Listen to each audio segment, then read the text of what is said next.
Welcome to the Super Bowl, where we pit one whiskey against the other to see who's going to be the champion. No, tonight's all about the whiskey bus. You're all very welcome. Welcome to the Shebeen, very special episode of the Shebeen. I'm going to be joined shortly by Anthony Sheehy. You're all very welcome. And we're going to talk about the whiskey bus, our second whiskey bus, the Whiskey Bus 2023, and how you can participate. We're going to share the itinerary and we're going to have a bit of crack. So, welcome. Tell us what you're drinking, what's in your glass. And let's fill this whiskey bus. Tell me what you're drinking. I'm sipping on, not surprisingly, folks, Shortcross single malt peated. If you haven't already secured your bottle, there's about 60 of them left out of our 300. So fair play to you for going to town on these and securing so many of these bottles for yourselves. I suspect once you taste this, once you receive it, you'll order another bottle. And I think that's what's going to happen. So looking forward to seeing you try this. It starts shipping on Monday. Let me know what you're drinking. Hi to everybody. There's Lauren McMullen, fresh back from her vacation in New York. And Dave and Tony, Cheryl, Bob, Dave O'Connell. How you, Dave?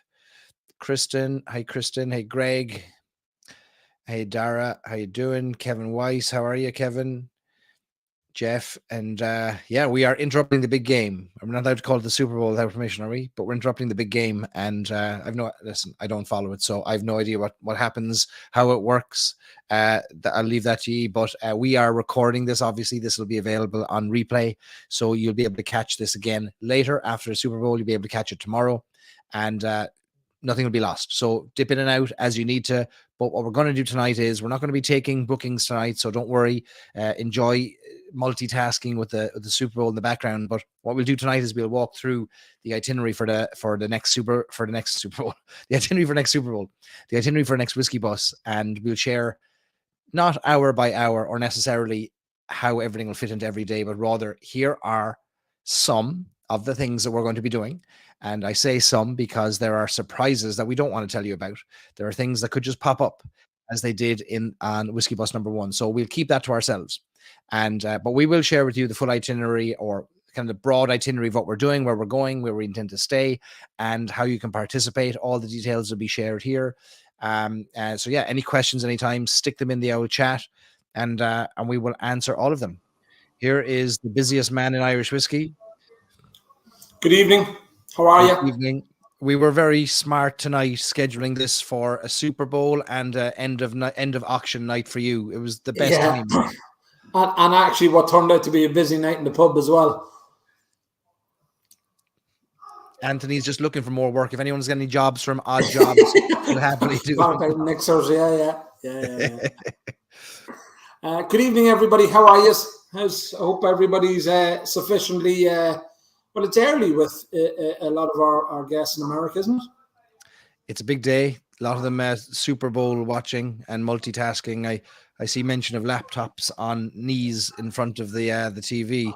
That's grand. Just pay most attention to this. That's all we're asking. Yeah. That's not as if the American thing. It goes on for about 5 days, doesn't it? It does, yeah. It's a 5-day game. Yeah, it's a giant commercial with a ball being thrown around in the middle of it. Yeah. 4 p.m. for Dave, 4 p.m. for Cheryl, 7 p.m. for Kristen, New York. Greg Anderson, Six Nations, much better. Absolutely. What a game yesterday. I think people have commented that it was probably one of the best games of rugby. I was sitting here again. I'm blessed that I have a pub to sit in, and there was a good crowd in. And I'm sitting watching it, drinking a pint of stout, and just thinking, oh, me nerves. I'm gone. I'm shot. So we have a big task ahead of us tonight. I was looking at the slides we put together, and based on the quantity of slides I have, I reckon we'll be here at about 4 a.m. Yeah. Well, me and you have a history of these things descending into. We do. You know what date it was? I was looking back to see what date this first Whiskey Bus idea came. It was a St. Patrick's Day lock-in, March 18th, 2022. And by May 21st, 2022, we already had a lock-in scheduled for, here's the full itinerary for the Whiskey Bus. 8 weeks later, it was all ready to go. We did, and it came together it was tough work. It really was. And I mean, again, me and you had no experience of doing anything like this. I mean, we maybe got a very hard lesson when we had other people involved and they were trying to impose terms and conditions on us that we just knew wasn't right, and it wasn't part of our thought process, and it changed everything. We took over, and I think the whole event was much the better for it. I really do. I think our love and passion for Irish whiskey shone through, whereas it wasn't just a generic tour, and it just wasn't it definitely, I think anybody who was on it couldn't say that it was nothing that you could have experienced elsewhere. So I mean, that's the thing that it is something special. It really was. It turned out to be. Now, in fairness, I think anybody who was there near the end realized that I need about a week to recover after it. But yeah, I recovered. So much so that when the conversation was, "Are we doing this again, Anto?" And I went, "Go on, we will." You took longer to bounce back. You were out. I couldn't find you for months. Like I was chasing you down. I remember at the last morning, waved off the bus from Belfast for bringing the last folks down to Dublin, and we were staying in the Europa in Belfast. And I went in and I extended my room for 2 more nights, and I lay on the bed for like 2 days. My body was I couldn't move my body, but I couldn't close my eyes. My eyes were just wide open. And I just lay there for 2 days trying to recover from the week. I didn't have that. And again, I think that was part of it as well. I had to come back, and the pub, we'd only newly opened the pub at that stage. So it was, I had to come back and jump in at the deep end. And we were all learning here in the pub. I mean, Joshua, who's now a seasoned barman nearly at this stage, had never really stood behind a bar before, and the first real experience he had of a busy night was probably with you guys on the whiskey bus, and so it was it was a tough going, and it took me a while to recover. I was just shot. I really was fatigued. We're not getting any younger. Like these kind of things take their toll. Like 7-day sessions are things of our 20s, not of our 40s. Like, what was the number that you said that the samples? Never mind the external drinking, which there was quite a bit of that as well. But what was the sample count? I think the key numbers of the week were 7 days, 9 distilleries, 16 pubs, and 63 samples of whiskey. 63. And we only discovered afterwards that was more than the Surgeon General's recommended allowance for a week. Yeah, strangely enough, Barry. Yeah, I didn't know that going into it. Jason just saying he had brekkie with me in the hotel the last morning, and I went, I think I was gone at that stage, Jason. I think you were talking about going over to the west and going up to the north coast, and I'm going, Mickle. All I want to do is hide somewhere. So, Barry, what's the thought process? How we? So I think I suppose that before we go into the itinerary, to preface it, as Anthony said earlier, this was not our trade. We're both we've been in the hospitality industry variously, the two of us, for years in different guises, but we've never planned a trip like this. It miraculously came together through a lot of hard work and effort and teamwork, and you were all very gracious on the bus and allowed us find our way with it. And I think it all came together really well. But we were an open book from the start, saying we don't have all the answers and we'd like some answers. So if there's a thing that works, tell us. If there's a thing that doesn't work, tell us. We have thick skin. We'll take it. And to your credit, you gave us great feedback. Those of you who are on Whiskey Bus number 1, we took all that feedback.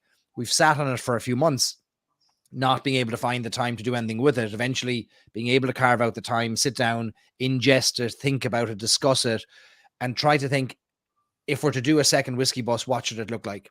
And so we very intentionally put together an itinerary this year that is based on what we learned from year 1, tries not to repeat much of year 1 at all. If almost anything, I don't think anything's repeated. Maybe that there's a bus, and make sure that we and Anthony's there. I'll occasionally make an appearance 7 of the 7 days. And what we wanted to do this time was we wanted to knock it out of the park, and I think we set the bar very high with what the whiskey brands, distilleries, companies, our friends laid on for us in Ireland last year. That set the bar very high. And one of the worries I think we talked about, Anthony, was how do you repeat that? How do you beat it? How do you match it? Can you? And I think we have. Like, I think this itinerary might even beat it, but like it's quite subjective, isn't it? It is, and I don't think when we stop and talk about it, right? We tried to create a different experience too, because I mean that's what it's about as well. Yeah. If there is people who were on the first one, there's no rinse, wash, repeat with this. I mean, because we even found that people got fatigued with, and I mean, no fault of the brands, but when the brand bring you to their brand home, they want to tell you how they make their whiskey. They want to tell you their story. But our guys sort of on day two were sort of going, oh, we know how to make whiskey. We know what a mash tun is. We know what this is. So it was just trying to sort of explain to the brands that that's not what's required of this. These are already, these are educated whiskey enthusiasts. There is an element of learning along the way, but I mean, we want to show what's unique about the brand. So I don't think we could ever repeat nearly what we did create last year.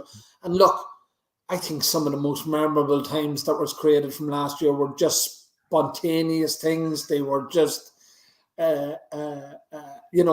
somebody jumping on a bus as we parked in a lay-by. I mean, it was the most bizarre things that happened that I think everybody enjoyed. And I think that's what people talked about. And I think that's why, yes, we were cognizant of we're not going to repeat what we did last year. But I mean, we it was never going to be the same anyhow. I mean, no. Just even the dynamic of it all, the people on the bus themselves, all of that contributed to so many good memories. 100%. And I think we also, as we sat down and talked about what this year should be, we both agreed that it had to be world class. It had to be something you couldn't get anywhere else. You couldn't even rock up to a distillery and get some of the things we're about to talk about. And that it can only come through us because of the community that's built up around Irish Whiskey Auctions, Stories and Sips, Irish Whiskey Fans of America. And so the challenge, I think, in this itinerary was, what do you say no to? And what do you say yes to? And knowing that you're saying no, and in fact, in some cases, driving past distilleries as the poor distiller is going to wave at us, wondering why the bus is going so fast past his or her distillery. But we've no choice with the time that we've got, that some sacrifices had to be made. So I think, Barry, sorry to interrupt you. Yeah, go on. I think the fix is we revert back to my original plan on that night on the 18th of March, 2022. Of how about, look at this, look. Have I got the best wife in the world or what? Hey, where's Katie? How are you, Katie? How are you, Katie? How are you, darling? Look at that. On cue. Unreal. I know what you're going to say about what that original plan was. He's a good man. I nearly did, Lauren. That would have been good. Good. But I don't even know what I was saying now. There was an original plan, which I think you would. We if you remember, it was 2 weeks. 2 weeks. Yes. And a week later, we were sat on Dave O'Connell's Whiskey on the Tracks.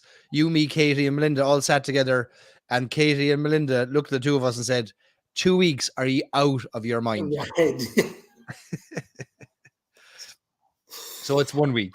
And if I had I think somebody might have had an accident if I had to have done 2 weeks, because I was so far gone, tired. I'm just buzzing from the whole experience. There's an element of you're so tired from the high, just the high all the time. I mean, you just crash.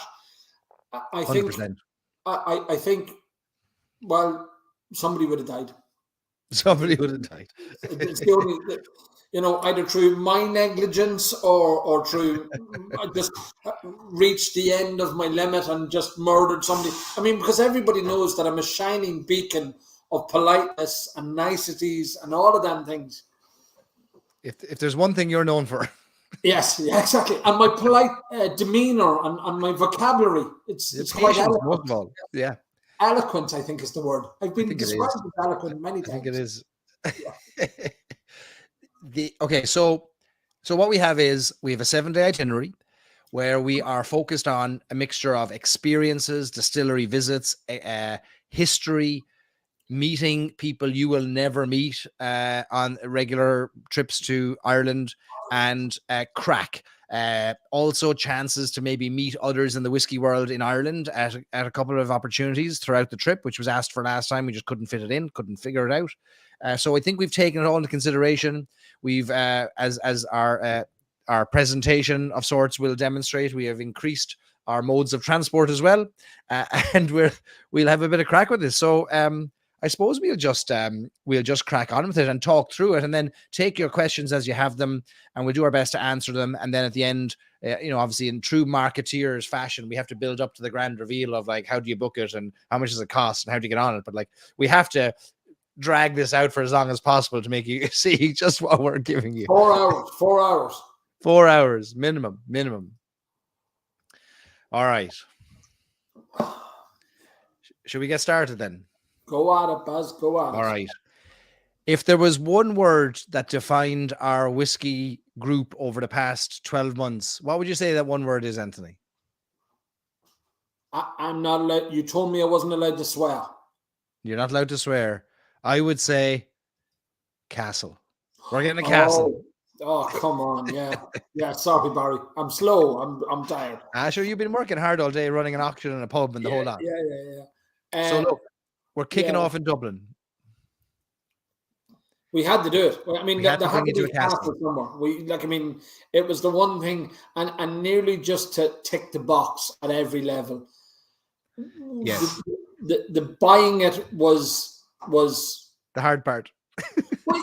Well, look, I had a conversation with my accountant and the bank manager, and both of them just told me no, actually. There wasn't even a politeness about it. They said, no, Anthony, you're not buying a castle. And I said, but why? So we went ahead and bought the castle.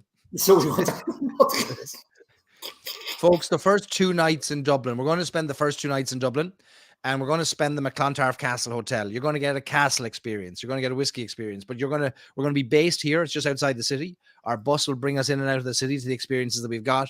But we wanted to start off. Imagine now, this is slide number 1 is a castle, right? And we're only building from here. We've set ourselves up for failure in many ways, but we've started with a castle. So that tells you where we're aiming for. So that's dinner, bed and breakfast, right? At Clontarf Castle for 2 nights. Bed and breakfast, yeah. Bed and breakfast. Yep. Troy says they have the best breakfast. Okay. So that's the first one. If anybody would know, Troy would know. Come on. I mean, yes. He's had a few breakfasts in his time. Absolutely, he did. Yeah. A few in one day. What's going to happen at Pierce Lyons Distillery, the first of our distillery visits? So on the Saturday night, we are doing our meet and greet there. It's a first chance for everybody on the bus to sort of catch a glimpse of everybody else. And then we get to talk through a few of the basic T's and C's of it, of how we plan to work the week, the mechanics of the week and all that sort of stuff. But what a setting to do it in, Barry. I mean, look, we were good friends with the guys in the Pierce Lyons Distillery, Conor Ryan, Michael Carr. I mean, they're just some of the best guys out there in the business. So when we sort of said, listen, we've this idea again, and they went, absolutely, come on ahead. We've got the space to do it, and it is just the spot. Ireland's most beautiful distillery. There's no doubt about it. Yeah. So we'll kick off our welcome there. We'll have a few snacks. We'll drink a bit of whiskey. Conor Ryan might or Michael will meet us there, and we'll get a bit of the tour. Incidentally, and we won't give it all away, but James Power, the founder of Power's Whiskey, is buried in the graveyard there. This is a historic site in the heart of Dublin, the heart of right beside Rowan Co Distillery, opposite Guinness, right in the heart of the old Golden Triangle of whiskey production. So really excited to bring you all to Pierce Lyons. And I mean, one of the things that I don't know if anybody has visited, the craftsmanship, the attention to detail that they've done in restoring that church to its glory, but in just tailor making it to be a distillery. I mean, the stained glass work, everything about it is an exceptional experience. So it really is look, we're privileged to be there, and it will be a privilege. I think, again, look, the first kickoff event before we've even had a night's sleep is just this, and I mean that the shows altar how of whiskey. we're going at it. Yeah, exactly. A church of whiskey. Yeah. That's it. And we will form our religion that we've been planning for a while, and we will take donations for the religion that we've decided. What day have you decided when we're going to launch the TV channel in America that we sort of stand up there? I reckon I'd be good at that. You know, the whole yeah. Be gods waving, waving demons be gone and come give me money, and I'll buy whiskey with it, and the whiskey will cure all. Whiskey wants me to have a private jet. Buy me the private jet. Yeah. So we'll kick off here, and for those of you who'll be tired after a day of travel, we won't have anything scheduled after this. You're welcome to go back to the hotel. The bus will go back to the hotel. Some of you will laugh at that, as Anthony has laughed, because we're in the heart of Dublin. We'll have a little stroll. We can go to other pubs in the city, but we'll have a quiet kind of a slow start. We don't want to overdo it. Don't peak too soon. You will anyway. Barry, everything in moderation. So that's our first night. Now, let's talk about this.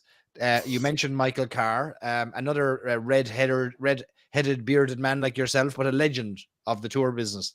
The only thing is that, in fairness to Michael, now he is a bit younger than me, but he has retained that, just the fire red. And I mean, if there was a picture, I don't think you'd even have to he wouldn't open his mouth. If there's a picture of to sell Irish whiskey, that man standing with a glass in his hand of the amber nectar, and it's sold, you know. Michael's going to lead us on a tour through Dublin. Michael is currently an ambassador with Pierce Lyons Distillery, formerly of Irish Distillers and Powers. Michael was instrumental in putting together in the past the Powers Whiskey Walk around Dublin. Michael will lead us on a kind of a whiskey tour, including buildings and sites like you see here, which is the old John's Lane Distillery, the Powers John's Lane Distillery. We'll also be joined by Dave O'Connell of Whiskey on the Tracks, who will be leaving his train behind and joining us for the crack. A man with a very big interest in Powers himself and great knowledge. Dave will be joining us, and we'll walk through the streets of Dublin, pointing out really interesting sites of interest from previous days of distilling, including maybe stopping off at a pub or two along the way and seeing, can we squeeze in or stand outside and get a wee drop of whiskey, as might be the case, you know. And that'll be really interesting, because I think we can't have a talk about or enjoy the whiskey of today without knowing the whiskey of yesterday, where it came from. So this will be I'm really excited about this, because I've never done this, and I only hear amazing things about Michael's knowledge and Dave's knowledge. So this will be a big one. I've been lucky enough to be in Michael's company a few times, and his knowledge, it blow you away. It's you know, there's a few people out there in the industry. I mean, we one of the things that we enjoyed last year was the walk with Ger Garland when we were in Smithfield. And I mean, one of the things I see Greg and Dawn there, I know, like, when we were walking down the street, they found, I mean, how just serendipity at its just pinnacle. We were walking on the street, and they were heard the name of the street, and that exact street was where the Greg's family or Dawn's family, I can't remember which side it was, but it was their family was from this street. And just the experience of having something like that is just, it's brilliant. I mean, Dublin's not a big city, for those of you that have been there, and to walk around some of the wee streets and for the buildings to be pointed out to you with the knowledge that Michael Carr has is exceptional. And I mean, he as I say, he's just a quintessential Irishman. Give him a whiskey in his hand, and that's it. Yeah, he's brilliant. He's brilliant. That road might lead us to an iconic venue such as the Palace Bar. Stranger things have happened.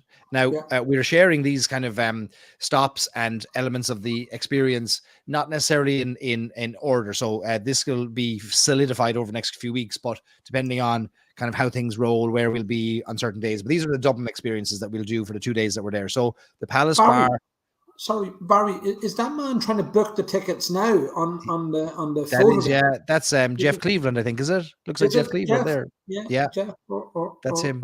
yeah. It looks He's like he's actually trying to pay now it's a online because live I see. view. Yeah, fair, well spotted. This is a Yeah, live webcam of Palace Bar, and yeah. so we'll go in there, and we had a great session there on our last whiskey bus. Who knows? Whiskey historians might pop along and give us unusual tasting notes akin to their grandmother's sofas, or who knows what we'll get. They have been known to show up, these whiskey historians. They have. Yeah, yes. And no trip to Dublin is complete without a trip upstairs to the Whiskey Palace, and we'll have a bit of crack up there. They have their own whiskey that they've bottled over the years from Redbreast, from Dingle, from Powers Court Distillery, from Powers. There's lots of Cooley, Teeling, amazing history of whiskey bonding that's taken place at the Palace Bar. So we'll have a session in there, as you'd imagine. Not to leave out a distillery if there's a chance to go to a distillery. Anthony, tell us a little bit about this one, because this is an unusual distillery in that we don't hear a lot about it in the United States yet, but they have some very interesting experiences, and we're going to do one of them. Well, first of all, I mean, they're owned by Diageo. So Roe & Co. is a Diageo brand. And for those of you who don't know, Diageo is the owner of Guinness. So this is part of the Guinness complex in Dublin, and this was the old powerhouse that they've now converted into this distillery. It's a gorgeous distillery. It really is pretty. But one of the things that Roe & Co. whiskey itself has lended itself really well to is cocktails. And it's one of the channels that they actively promote. So one of the experiences that they have in the distillery itself is a cocktail making class, where not only do you get to make cocktails, but they actually bring you through your taste profile. So instead of saying, here's our interpretation of a cocktail, here's your taste profile. So they'll ask you to taste very different flavors. You'll say, well, I like umami, I like sweet, I like, a bit of a bite, I like this, I like that. And then in turn, you get to make your own cocktail as per your taste profile. I've had the privilege of being there and doing this. It is an exceptional experience. It is gorgeous. It is just done in a great venue. It's a great friendly experience. I think there's a photo somewhere, maybe on Irish Whiskey Auction somewhere, of me and Katie standing in the two aprons. They told me that I had to wear clothes underneath it because I'm so used to sort of, just when I'm wearing my apron, nothing else. But they said no, I wasn't allowed to strip off. Yeah, exactly. So, but it's a cracking experience and something that we're working on. There is a few more surprises coming with Roe & Co. I'm talking to the guys in there at the minute, and they're hungry for us to come there. They really want us to come there and create a memorable experience. So that's one of the things that we're going to do. So we'll be hitting 2 of the 4 distilleries in Dublin, Roe & Co. and Pierce Lyons, which is fantastic. We hit Teeling last time, and Dublin Liberties. Yeah, so we hit in the course of night. That's right. No, former distillery, Bow Street. Yeah. So really looking forward to this experience. Now we're moving out of Dublin. We'll be getting on the bus on Monday morning, and we will be heading south, folks. We're going to drive down the east coast of Ireland, and we're going to be dropping in to, you're going to be the first ever visitors to arrive and see W.D. O'Connell Whiskey Bonders in Waterford, in Kilmacthomas, just outside Waterford City, about 15 minutes outside the city. An old famine era workhouse.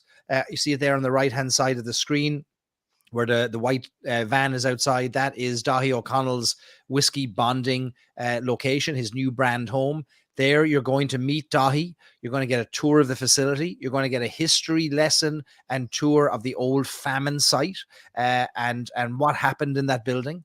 You're going to get a chance to see whiskey bottling happening. The bottling line will be running. You're going to see whiskey bonding and blending take place in a very rare experience, something that has not been offered before.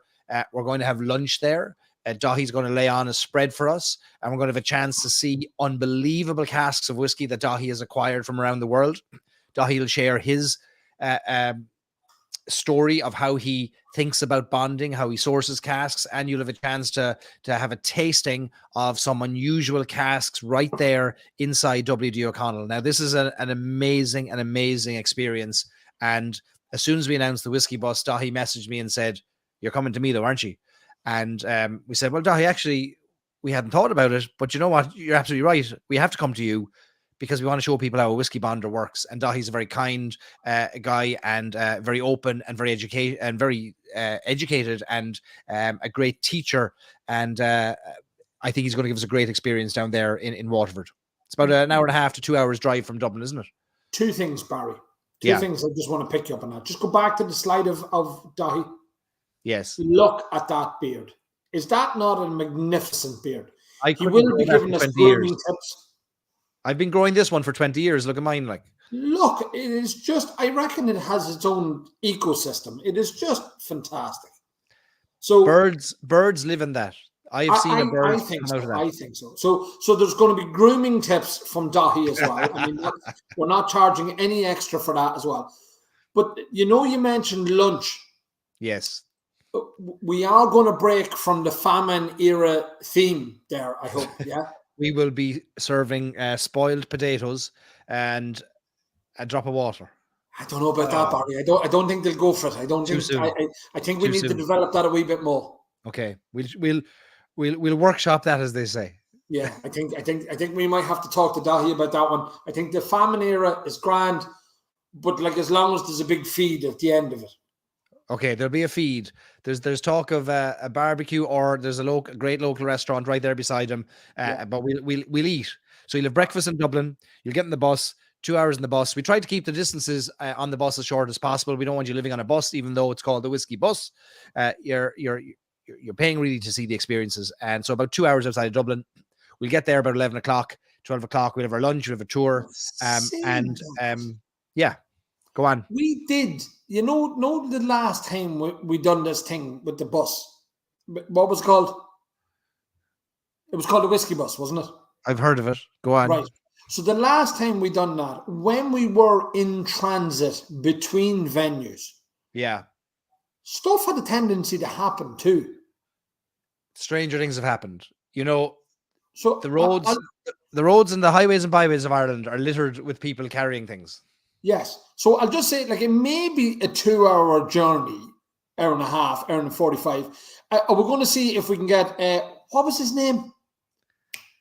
Well, anybody drop in the bus driver's name. The fella with the gravelly voice. Sounded like Ian Paisley, but it wasn't Ian Paisley. Dave, no. It was Frank. Nigel. No, Nigel. It was Nigel. You're right. It was Nigel. Nigel from Ballymena. So Nigel, I don't think he'll cope with the famine thing either. But Nigel, he liked this food as well. But Nigel, he's now we've him. We're going to see if we can get him again because he was well house trained the last time. Right. So, we're bringing Nigel, and we're going to head to Waterford. Once we're finished with Dahi, we are going to give you a chance to have a little chance to recover a little bit. We're going to drive to a wonderful location where we will stay in Waterford called Faith Lake House, which is a beautiful, beautiful, stunning location. I mean, if you want an average trip, don't come to us. There's a lad who's called the whiskey part-timers or the whiskey, I don't know what they're called, but they're definitely not a whiskey bus. They're definitely not us. There's a whiskey car, but you don't want that. Yeah, or the whiskey second class, it might be called. We are going to stay in Faith Lake House, which is a stunning, stunning house on the banks of the River Suir. And we'll be a few minutes from Waterford. We will reveal some more because in due course, because we will have dinner at Faith Lake House. We'll have a wonderful dinner. The grounds are beautiful. It might be lovely that afternoon and evening to sit in the grounds, have a little old chat, sipping a drop of whiskey together. You wouldn't know who'd show up in the hotel that night pouring drops of whiskey for us. You just wouldn't know. Stranger things have happened. I have had the privilege of staying in Faith Lake before. I saved up my communion money and we went there, and it is exquisite. It's one of the words to describe it. It is exquisite. It is just a fantastic building.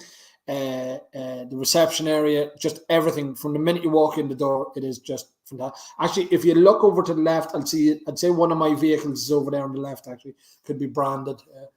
I'm sure there's a branding there. No, that's still Jeff Cleveland booking his trip. He's sitting in the car. Come on, Jeff. Get the tickets booked. We'll spend the night in Fate Leg, and we're conscious that one of the bits of feedback we got in the last tour was as few hotels as is possible so that you're not constantly checking in and checking out. This will be the only hotel you're staying in for one night. You'll have 2 nights in Dublin, you'll have 1 night in Fate Leg, and you'll have 4 nights in the same hotel in Cork. So just 3 hotels throughout the week. That's the best, I think, combination that we could do considering where we're intending to head. And of course, you want to spend most of your 7 days in Cork because you're only human. But we'll spend 1 night in Fate Leg, and that'll give you a chance to kind of get ready for the Cork assault that's coming, because I'm not going to drop banging the Cork drum from the moment we check out a Fate Leg the morning after. God. It's happening. It's happening. Don't fight it, Anthony. Don't fight it. But look, I tried. I tried. I said that we could go to, Longford or somewhere. I'm sure Longford has nice things, and it doesn't. And Roscommon and places like that. I mean, I don't think Roscommon has a distillery, but we could stay there. That'd be nice. The well-known whiskey stronghold of Roscommons and Longford. Listen, we're heading to Cork, where the real capital, where all the good whiskey's made. So we're going to leave Fate Leg House. Folks, I'm taking you home. I'm taking you to my hometown of Cove. Anthony took you into Dundalk, and the car wash came out, a ticker tape parade as Anthony. The car wash. I showed you the multicolored car wash. I mean, come on. Well, I'm taking you from Fate Leg House to Cove. It's about an hour and a quarter drive. We're going to go to Cove, and we're going to spend the afternoon in Cove. Some of you will have been there. It's a little, we're going to take a little aside from our whiskey to have a little bit of a history. We have a few options here. We'll have free time and leisure time, but we'll give you plenty of options of what to do. This is the last port of call of the Titanic. We're always keen to share. She was fine when she left Cove. It's also where millions of immigrants left over the years. So if you have Irish ancestry, there's a good chance your ancestors left from Cove. It is the home of St. Coleman's Cathedral. You see it there with the 47 bells that ring every 15 minutes.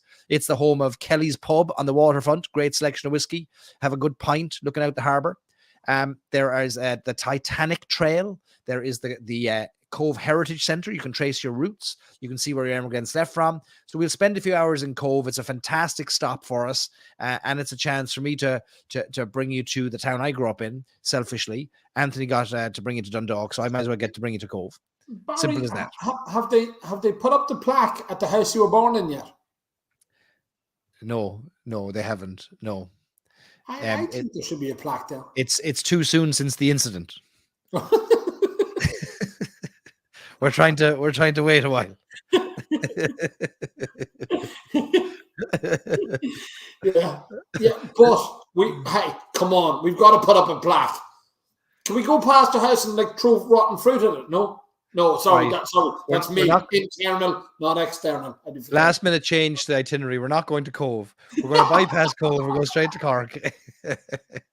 Now we'll spend a lovely afternoon in Cove. There'll be great spots to get a bite to eat, get some lunch at leisure. We'll have a big thick booklet full of recommendations, and we'll be walking around there as well. We'll tell you where to go. And again, Anthony, whiskey could pop up in the strangest of locations. Well, you say that. I'm sure, Barry, that whiskey has left from Cove. You alluded to people leaving from Cove to go to America and to go to all the world. I'm sure that whiskey has left from there as well, would it not? It has. A great port for exporting from Cork whiskey companies, Cork Distilleries Company over the years would have exported out of Cork and down the river out past Cove. And it would have been a great port. Cork Harbour is the second biggest natural harbour in the world after Sydney Harbour. It would have been a port where rum barrels were brought in, rum barrels then being used to age whiskey in Cork and further afield. lots of wooden barrels, like firkins of butter would have left from Or Cove. you said you're not allowed to swear. Stop swearing. Don't be calling them Turkins. Little firkin butters. Yeah. And so we'll have some crack in Cove. Then we will get on the bus and we will head to our home for 4 nights, the wonderful Metropole Hotel in Cork, right in the heart of it all. A wonderful location, an iconic location in the Victorian Quarter in Cork, which is the most exciting quarter in Cork at the moment, undergoing a lot of redevelopment. Some of the best restaurants, best bars, all are within 30 seconds to 1 minute's walk of the Metropole, which is incredible. That'll be our home for the remainder of the trip for 4 nights. You'll be able to unpack, hang up your clothes, put your underwear in the drawers, do whatever you have to do, and you won't have to leave there until the morning you get on the plane again. Question for you, Barry. Yes, sir. So Cove and then the Metropole Hotel. Yes. Is there going to be English speakers there?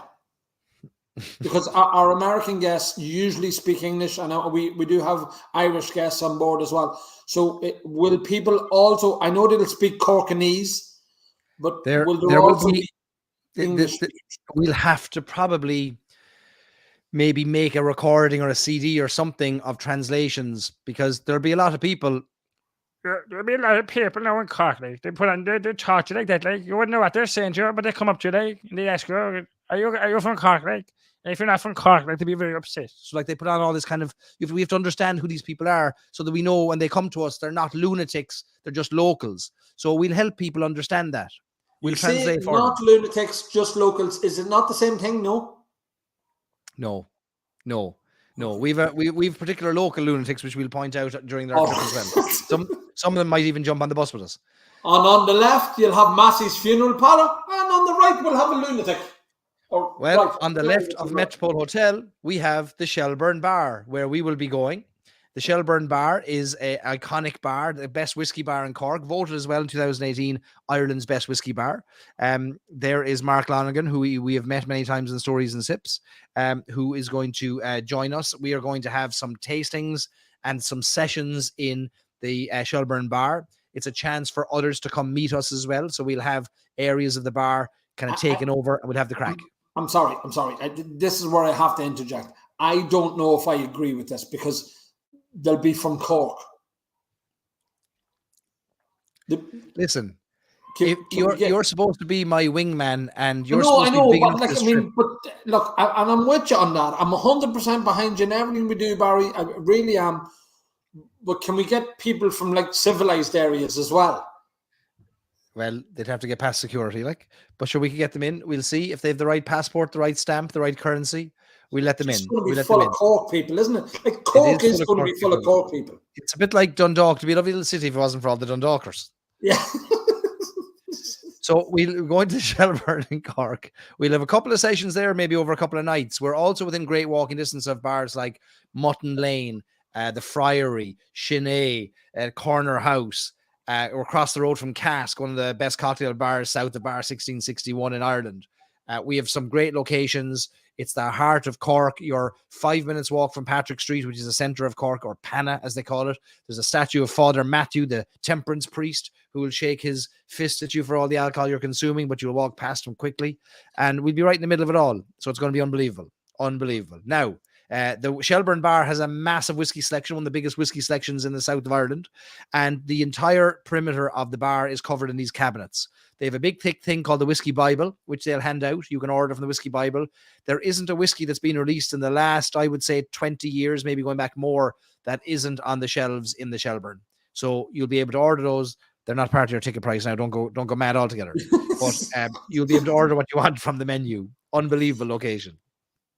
The lads in there, I mean, they know whiskey. They know whiskey. Thomas, them all. We had, what do you call him? The cocktail guy. Oh, I can't remember his name. Head's gone.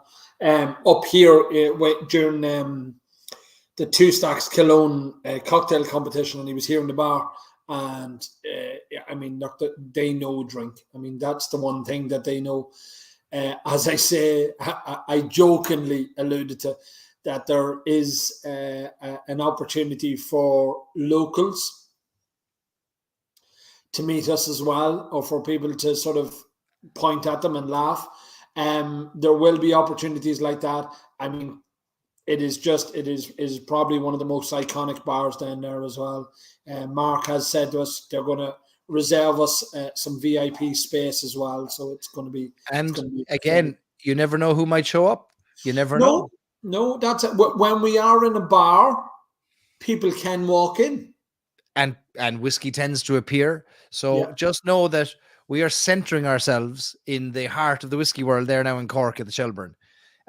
Now, what else have we got? Well, we can't go to Cork without going down to West Cork and hitting Clonakilty Distillery. So, folks, we are going to spend a full day. I mean, a full day in West Cork, in Clonakilty. An old converted bank has been converted into a distillery producing nothing but pot still whiskey, and pot still whiskey of the highest caliber. We are going to spend the day with the team, with the master distiller, Oisin Mulcahy, with owners, the Scully family, who are going to lead us on a masterclass. We're going to taste whiskeys, the pot still whiskey that has not yet been released. We're going to explore the distillery. We're going to see how they make pot still whiskey right in the center of a town famous for brewing, for distilling, for soft drink making for many, many years. Not only that, we are going to have our lunch there in Clonakilty, and we're going to head out a few miles away from the distillery to the barley fields where they grow heritage variety barleys like Hunter in their family farms right under the Galley Head Lighthouse. We're going to stand in these fields right in harvest time, August, September, depending on the weather. Will be these fields are going to be golden. We're going to go out to these barley fields, and we're going to drink whiskey that was made from the barley that grew 20 feet from the Atlantic Ocean while standing in the barley fields, holding on to a few bushels of grain in your hand, while Michael Scully tells us about the 7 or 8 generations, or is it 9 generations of family members that have farmed that land. This is going to be an unbelievable day out. Unbelievable. I've had the privilege, again, lucky enough in my line of work that we've been down there and I've experienced that. And it feels like the end of the world, because it is the end of the world. I mean, you really do feel the exposure to the Atlantic. You feel every little thing. I mean, it was a summer's day that we were down there, and it like Barry said, it was in midsummer. The fields were starting to ripen. It is mesmerizing, and to hear Michael talk about the passion of the family, of them, you know, to grow the barley there, to use grains that really aren't probably commercially viable, if the truth be known, probably farming it in fields that aren't really yielding the best grains in the world because of it's on a rocky ledge half of the time. So they work hard at it and they put everything into it. And then to taste the spirit is a real warm feeling to experience something like that.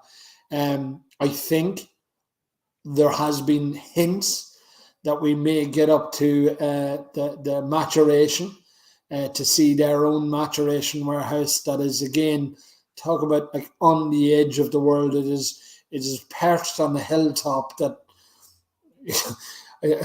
what's the film, The Wind That Shakes the Barley? I mean, the wind that shakes the barley before it was whiskey and the wind that shakes the barley after it was whiskey.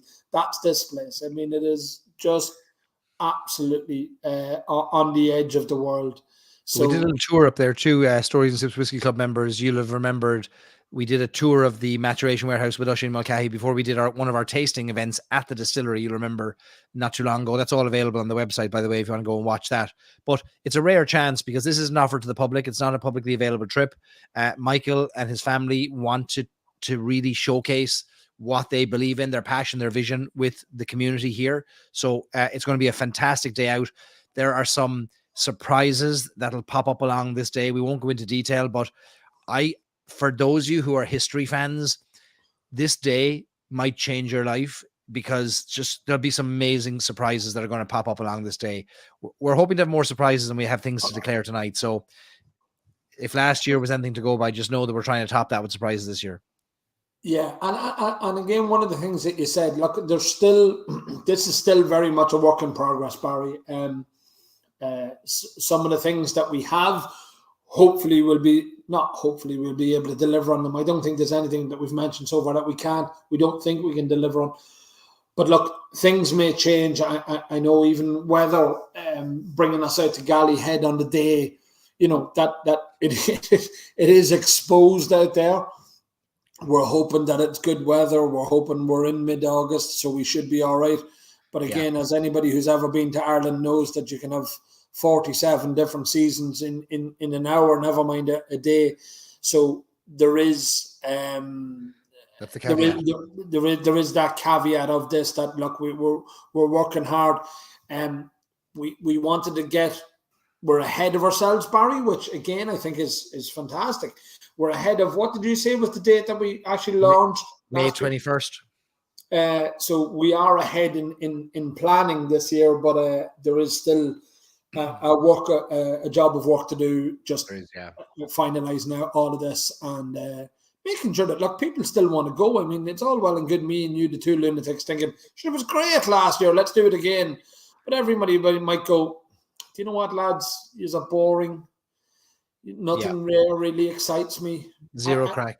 I can do everything more or less myself. I can stay in the best hotels that Ireland has to offer. And I mean, look, I'm sure they could come up here to JJ Sheehy's and they could stand and I can insult them. I mean, sorry, serve them here. But I mean, it's better to do it face to face on a bus. Absolutely. Those quarters where nobody can run away. Yeah. That's it. And did you say I've got them for 2 hours from Dublin down to Waterford? Yeah, but we're turning off the microphone. We're our lawyers have advised us against the potentially slanderous and bullying tactics that were utilized on last tour. But I don't need a microphone. I'm loud and stupid enough. We might bring Finn on instead. He had a different way, although he was even more slanderous. Actually, I was going to say. I think he at one point on the last tour, Fanon basically declared as a matter of fact that Dunville's was a fictitious brand that didn't exist. That was just a figment of all of our imaginations. There was a big, massive pyramid scheme to extract our money. And this was as we drove towards Ecklandville Distillery, I think. And on that note, your defense for if I slander anybody, he's an idiot. And there'll be loads of people that will jump in to say, oh, yes, he's an idiot. Whereas Fanon is educated. I'm not. Fanon is has his, did he actually, saying that, did he ever actually finish that? Because he did have to have papers in the last time. Well, I think by the time this comes around, he is qualified. He's far more qualified than either of us. Certainly more qualified than me. I didn't even finish college. I didn't even go to college. He's going to be a doctor by the time we do this thing. He'll be a dottore. Yeah, was he not supposed to finish some paperwork the last time that we kidnapped him? I mean, sorry, he volunteered to come with us. He was supposed to be in about 8 different classes, and he was going to come on one. He was going to do 1 hour with us, and then there was a point during the night where he leaned in and he said, "Is there a seat on the bus?" Yeah. We said there is, and we've a room in the hotel as well for you. All right, come on, let's keep going. So that's our day in Clonakilty. That night we might end up back in the Shelburne and might do something else. But folks, we're taking it up a notch this year. Last year we had whiskey on the tracks. This year, whiskey on the water. This is a big one. Hey, how are we getting enough canoes for everybody?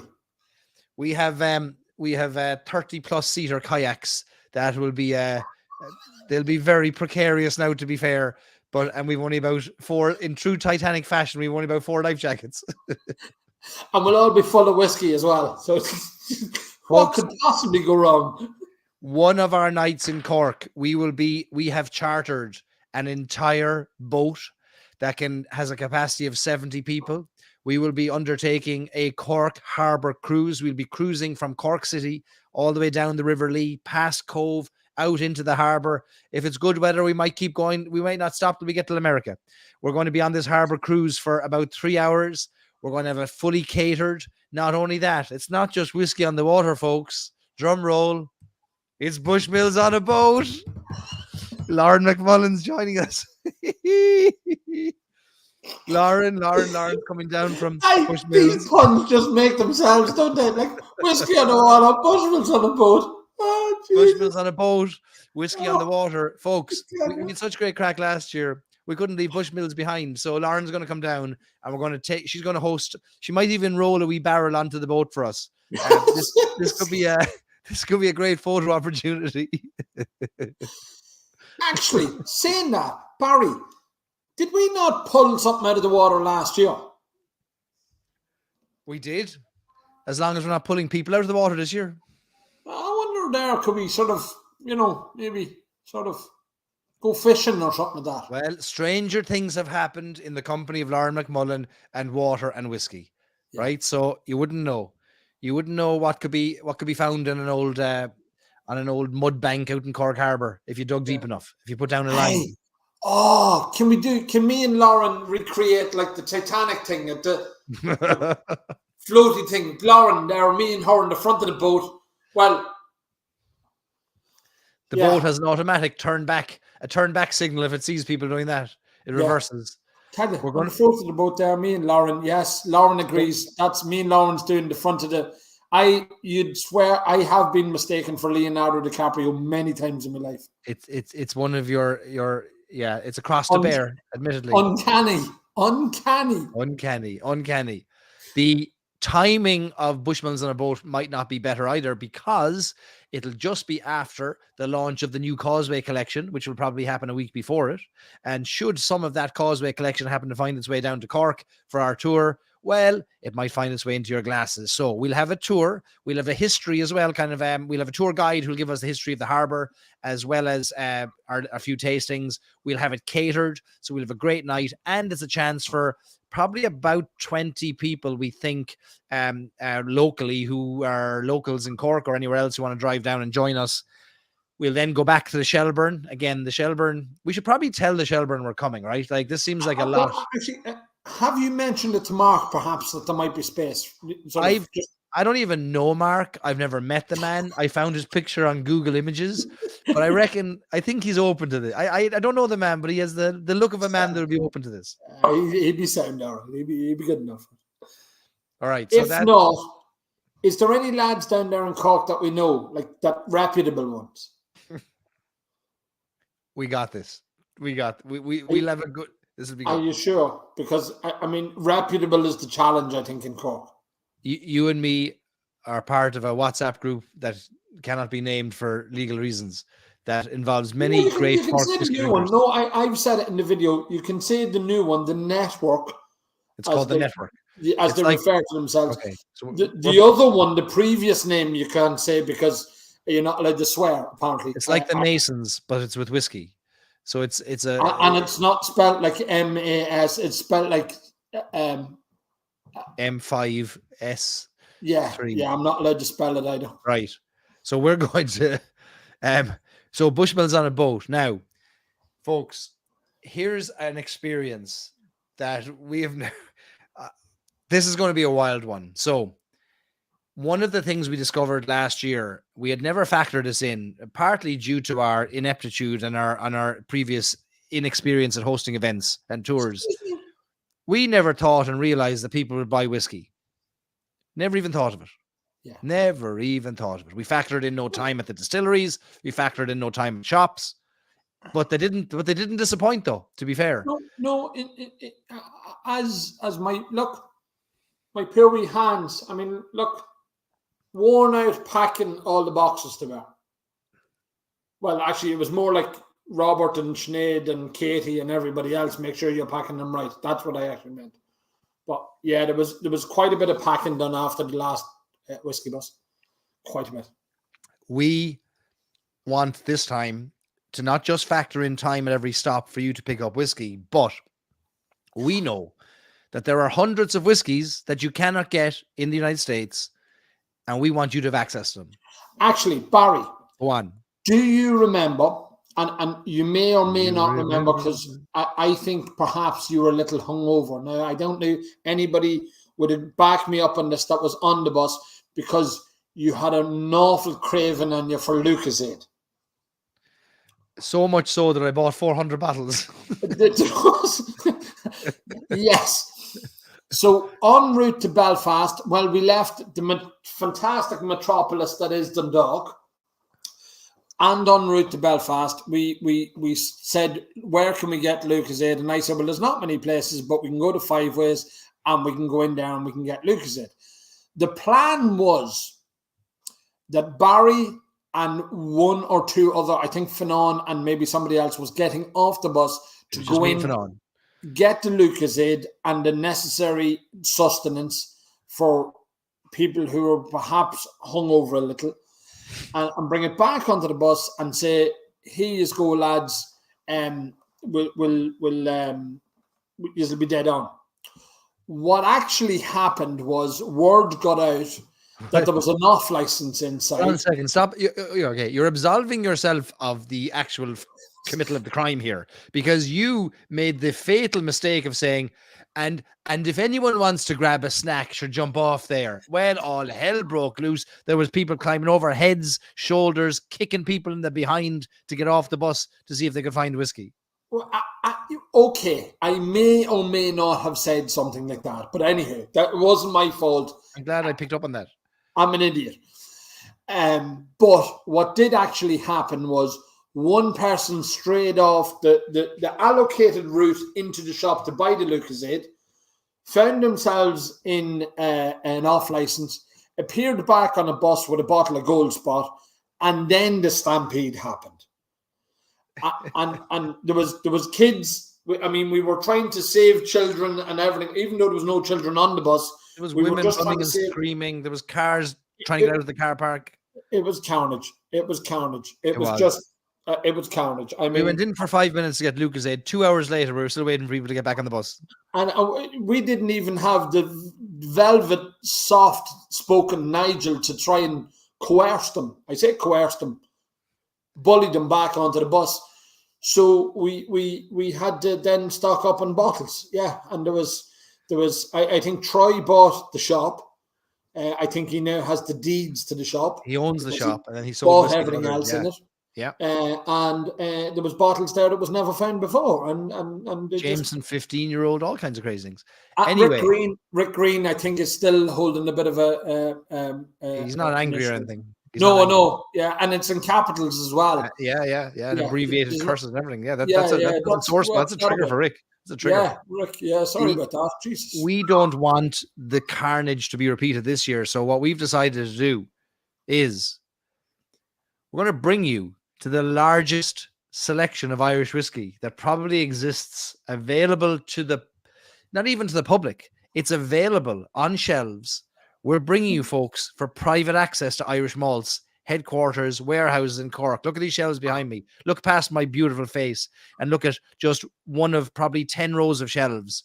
You're going to Irish malts and you're going to be able to walk down the alleyways there, the shelves, take any whiskey you want and put it in your little cart that we'll provide, and you'll be able to buy it there and then from the shelf. Because you're going to have to pay for it now. Shoplifting is not approved. You'll pay for it. But this is shoplifting. The public doesn't get private tours of Irish malts. We're going to Irish malts. We're going to, now we can't bring 40 of you, 35 of you, 30 of you, however many there are at a time. So we'll figure out how to bring groups of you to Irish malts. It's about a 10-minute drive from the Metropole in Cork. We'll get you there. You'll be able to, near the end of the trip, walk through the aisles and see whiskies that you can't see in America. And I'll talk in a second about how we get those home for you. But John O'Donovan, the founder of Irish Malts, will meet us there. He'll give you a tour. He'll show you their bottling line. They also bottle whiskies, and they are a whiskey bottler for brands. And this is amazing. Like, this is an amazing chance to see behind the scenes at one of the biggest whiskey retailers in the country and wander their shelves. They have what's called an off-license license, which permits them to sell directly from the store, which is incredible. Sorry, Barry, I'm just reading while you're talking. I'm reading through some of the notes, and actually a very valid point there. Jeff Timmy, no boats. One of the things that we're keen to encourage this year, and one of the things maybe we didn't, again, in our inexperience, there was partners involved last year. There was people who there's an element of fatigue. I mean, look, it's as we said at the start, was what, 9 distilleries now. There's time you might need to just go, do you know what, actually, I'm not game ball for today. There's no obligation on anybody to do everything. And that's one of the things I do want to stress for this year, is that, you know, these are our services, or these are opportunities that we're putting out there for you guys. But you don't have to be there every day. You don't have to be showing up every morning. You don't have to be. If you want to take a lazy day and say, do you know what, I just want to miss out today. I've organized something myself, or I'm going to do something myself. Or if the case is, I mean, particularly when we're doing boats and planes, trains and automobiles, if any of those things don't suit you, you're under no obligation to do it. So that you can just go, do you know what, I'm out of here, I'll meet you later, or whatever the case may be. Because that is one of the things of, one of the things that it was an education for me, I mean, was last year, you have so many personalities in a bus in the first place, in the confined space, but living in each other's pockets for 7 days. I mean, me and Katie, I don't think spend that much time together. And me, everybody who knows me and Katie knows me and Katie do everything together and go everywhere together, and, you know, go to events and all that. And I still don't think I spent as much time as I spent with Barry last year at the event. And you're a good-looking, attractive man, Barry, but just not my type. It was a lot for me too, to be fair. Now, like, it was. Yeah. It was, we will this year. We'll have a big guide of options at every location and every stop, every destination. Every time we're doing a thing, there'll be an alternative that you can do yourself. So we want to make sure you have those things for yourself. So if you don't like boats, you don't like buses, whatever it is, no problem. We have options for you, and we can help you connect you with the people who can book you things that you want to book. Now, Irish Malts is not the end of our stops, is not the end of our trip, of course, because, folks, look, let's be honest. First of all, can we gauge so far, is this lining up to be a good trip? Like, I'd like to get a sense from the audience. Are we hitting places that could be of interest? Is this going to be a bit of crack? Like, are we sensing that, do you know what, there's something to this? Like, this is a whiskey bus for the ages. I'd love to know, before we put up on screen, what's going to happen next. We just got told to shut up. I don't know whether that's a good shut up or a bad shut up. We just what? We got told to shut up. Were just told to shut up. Kristen told us to shut up. Well, you can tell Kristen. You can tell Kristen to shut up as well. Yeah, I know, but you know the way, like, the shut up can be like a good. Oh, shut up! You know, that's like a good up, or just shut the f up. That's true. You know that. We will assume positive. We will assume positive intent for the first 3 days of the trip. After the first 3 days, anything after that is not positive intent anymore. Then we're all like dragging. Lauren has just decided. Have we got space for Lauren? Lauren's only wee. I can take her in me carry-on luggage. Lauren said she wants to take the whole week off and join us. Lauren's credit card will work just like anyone else's. Absolutely, Lauren. I can get you as me +1 pet. I can take you on as me in me carry-on. I mean, just come on. That Bushmills credit card has an upper limit that is limitless. Yeah. Now, okay, so here's what I'm hearing. So far, so good, right? Yeah. But we're not done yet. Are they doing it? In true Steve Jobs fashion. One more thing, folks. We're going to Middleton. You can't go to Cork and not go to Middleton, can you really? Look at him. He's like the cat that got the cream. Mecca for whiskey lovers. The most, sorry, Lauren, maybe the most iconic distillery on the island of Ireland. Right here in Cork. I have to say that because I grew up near it. I have to say it. It's not there as long as Bushmills. Bushmills is there about 35 years, right? And I think... Are we going to do that? We are. We're going to do this argument now. Middleton's there about 30 years, so I don't think it's there quite as long as it.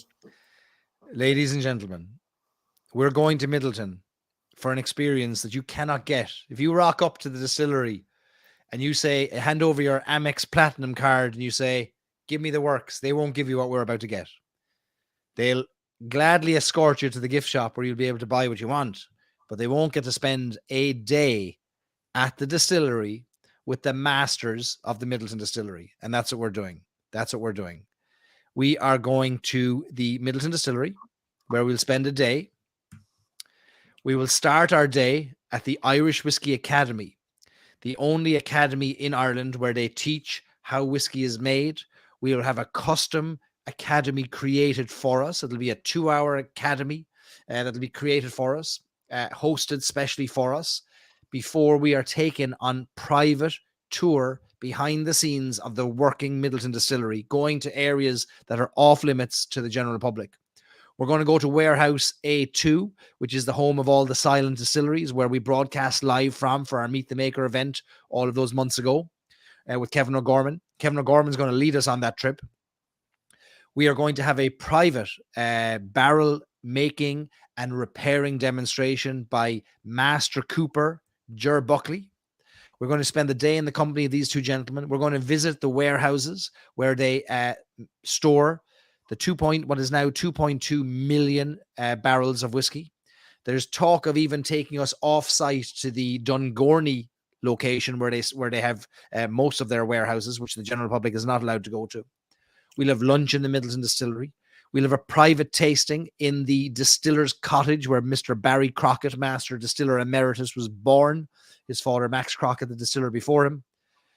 We will have experiences in the distillery that will leave you wondering, from here, where do I go? Because I'll have reached the pinnacle of whiskey experiences. I know somebody who went on a similar experience, who had been collecting whiskey for 20 years.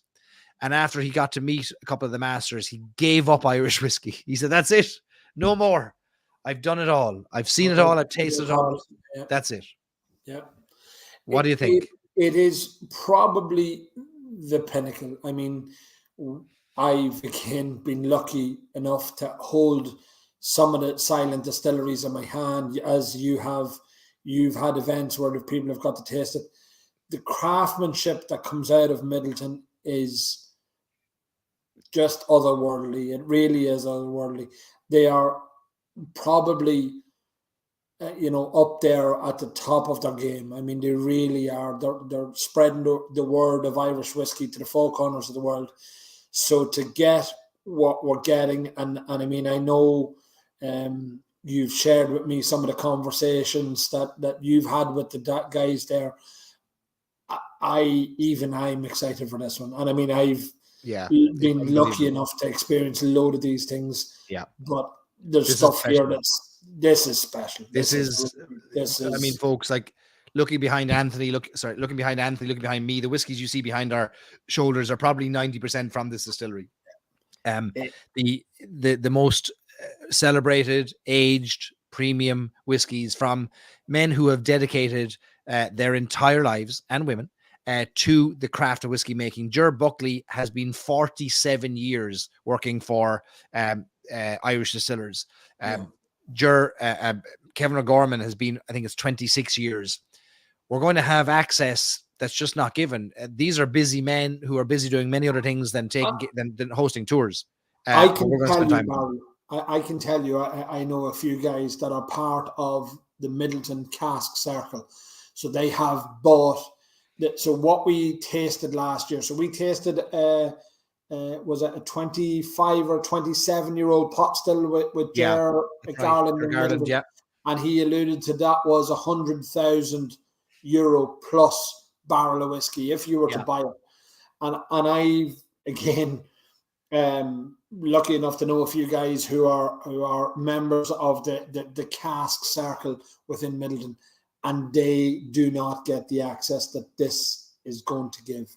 I mean, when I talked to Kevin O'Gorman about this, I was down there about 2 weeks ago, and I teased out. I said, "Look, we have to come to Middleton." And he said, "Have to come to Middleton?" He said, "Surely it's the highlight of your trip."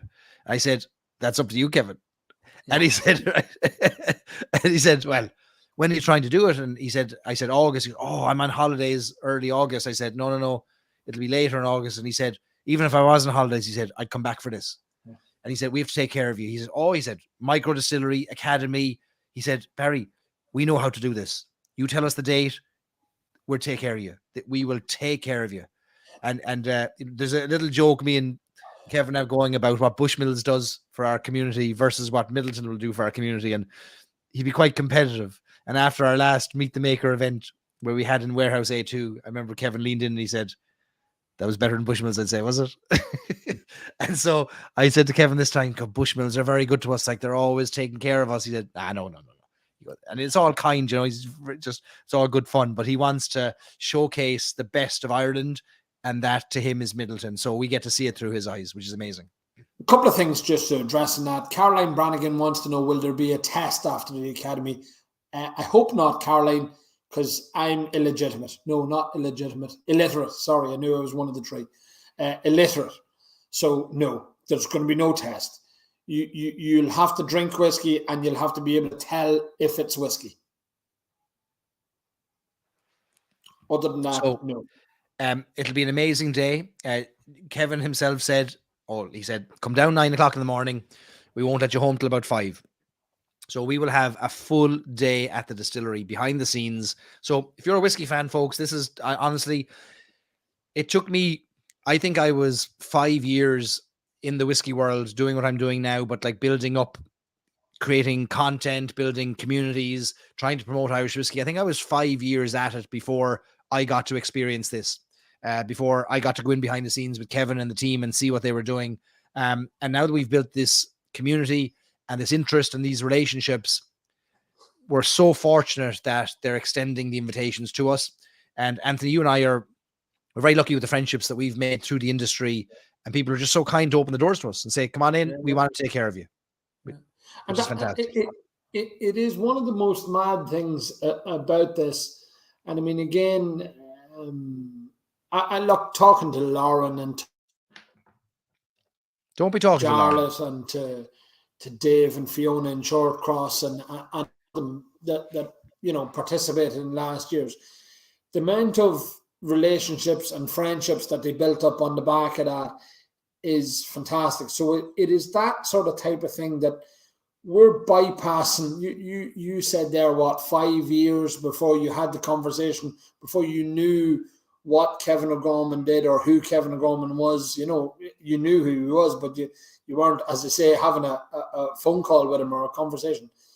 These people that come on the buses with us, we bypass all of that. It's literally, I mean, you you said it at the start of the Middleton one in particular, was you show up at the gates of Bushmills, and there's Lauren, she'll tell us, there's no way in hell you're sitting down in the warehouse, an hour later with Alex Thomas cracking open a cask and drinking whiskey with your own whiskey teeth, drawing it out. And I mean, nobody gets to experience that.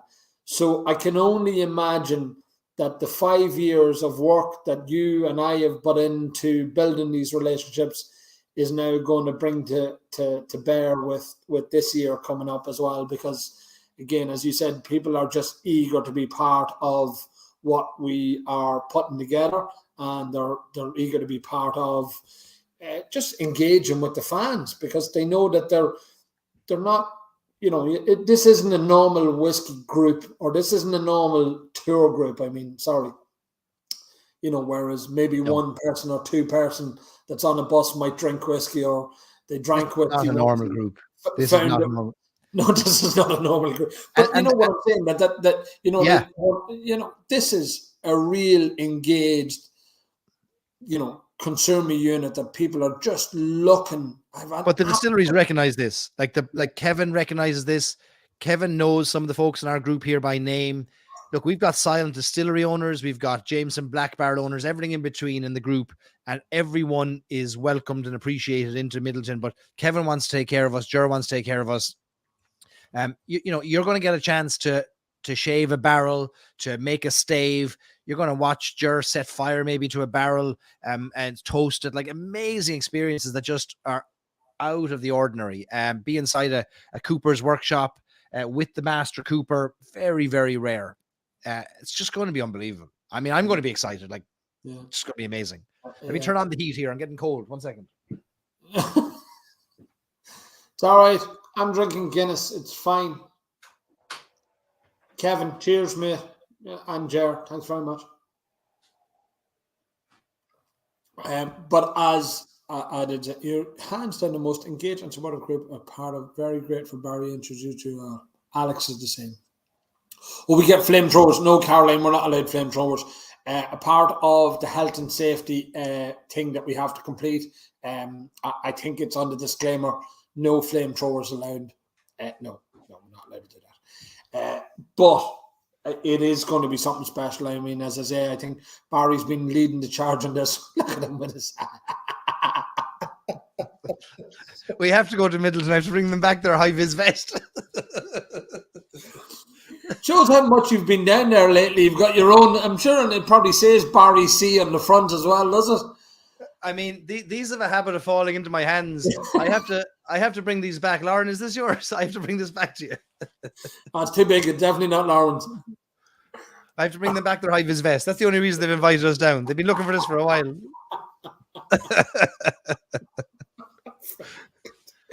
Very good, very good, very good. Now, that's not it, though. We're not done yet, are we? No, because I don't know. I've lost count now. Were we supposed to be counting the days or the events? Or because some of the days might have had 2 events. Or I don't know. This is the 3-week whiskey bus tour of Ireland, if you're just tuning in. 10 days, or how long are we going for now? Now, access to the Middleton Masters is not the only thing you get. You also get access to these 2 chancers. That's right. So, obviously, we'll be on the bus. We'd also be ably assisted at certain points by Dave O'Connell from Whiskey on the Tracks, who is deciding to cut his teeth in different parts of the whiskey transport world, and will be joining us on 4 wheels instead of 16 wheels, or however many wheels a train versus a bus has. So we'll be with you, obviously, for the whole trip as well. Now, that's not all, because every single whiskey bottle that you buy on your trip, we're going to ship it home as part of your whiskey bus package. Last year, we shipped home. How many bottles did we ship back to America?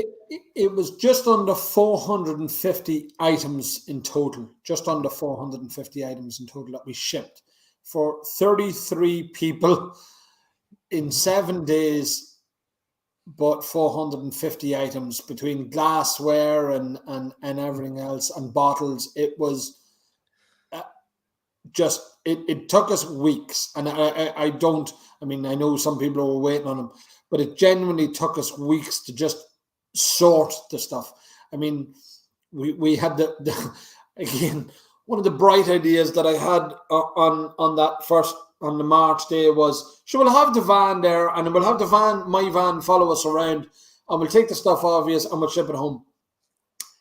I hadn't quite thought that through 100%, and I learned an awful lot, like give people labels themselves, so I don't have to sit for 2.5 hours in the reception of a hotel and write dockets and get hand cramp because I'm accepting all the bottles that the people bought. So there is a limit.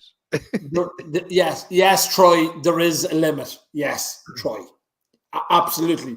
Troy is that's one of the asterisk. See the little asterisk at the end there. Yeah, yes. Troy.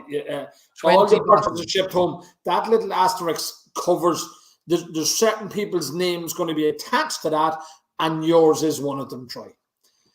Because yeah, that was probably just what you had for the first week when you got home. Yeah, exactly. You need a nap for that. I do, Caroline. You're right, but yes. So we're going to be a lot more organised this year. You're going to have your own labels and all that sort of stuff. So you'll tag your own stuff, so I don't have to spend 2.5 hours getting cramp, and it gives me more time in bed getting beauty sleep. God knows you need it. So look, here's what we've put together. It's 7 days. I think we have an incredible itinerary that extends us out of Dublin into the real capital of Ireland, Cork. Bye. And we're going to see some amazing places, experience amazing things, meet incredible people. the Masters of Middleton. What a day. I mean, Clonakilty, Rowe and Co. So you'll notice we decided to increase the number of experiences and reduce the number of just whiskey distillery tours, but to get you to experience whiskey in different ways, in different formats, in different locations, I think is going to add to this year. And also we've baked in kind of time within this trip that we're not constantly rushing. One of the complaints, rightfully so, last year was that we were constantly rushing you into the bus. That's because we over planned and over committed to the number of places we wanted to see. This year, I think we have a little bit more time to spend time, to take a breath, to take in the scenery, to have a chat. I think that's important. But on that, Barry, I mean, here's the truth of this, and I'll say this if you want. We're refusing people at the minute. We're refusing brands who want to be part of this. Once the word got out that we were doing a second one, and unfortunately we were heading southbound, which meant going to which shall not be named, people genuinely want to be part of it. And so, like last year, we didn't know, again, in our inexperience, we sort of said, I mean, at one stage, we had planned, if you recall, Mr. Chandler, we were doing Hinch, Shortcross, Radamon, and Dunville's in the same day. What's your problem? Well, my problem would have been, as polite as I am known to be about, will you get out of the shop now? It might have been a bit more... I think all's well that ends well. Not genteel. And didn't we get this out? We got this out of the old whiskey bus experience. I have you remember, and I do believe you may or may not have something coming up with another brand from that as well. But my point being, we probably could have shoehorned in more into this as well. And I seen Nick Ryan was on there from Thomond, and the minute, as you said with Dahi, the minute you mentioned that you're heading to a place, they're going, look, are you coming to us? Are you going to visit us? So that's the challenges of us, of trying to say, well, look, we want to make this as enjoyable as possible. We want to give the people as much experience and exposure to all these things. Yeah. So this alludes me to my second point. We're going to have to do another one. Well, it's funny you might mention that because we're already planning Whiskey Bus number 3 for March 2024. Yeah. That's what I was sort of going with. That was that there's legs in this thing, or wheels, I think is the case. Is that Barry frozen or me?